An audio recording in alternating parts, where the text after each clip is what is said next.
রাজ্যের রাজনৈতিক পালাবদলের প্রভাব এবার স্পষ্টভাবে দেখা গেল দুর্গাপুজোর প্রস্তুতিতেও।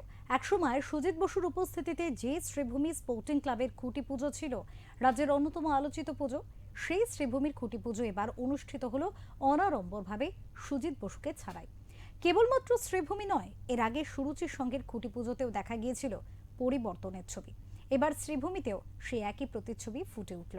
ফলে রাজনৈতিক পালাবদলের প্রভাব যে রাজ্যের অন্যতম জনপ্রিয় দুর্গাপুজোগুলির আয়োজনেও পড়তে শুরু করেছে তা নিয়েও শুরু হয়েছে জোর চর্চা।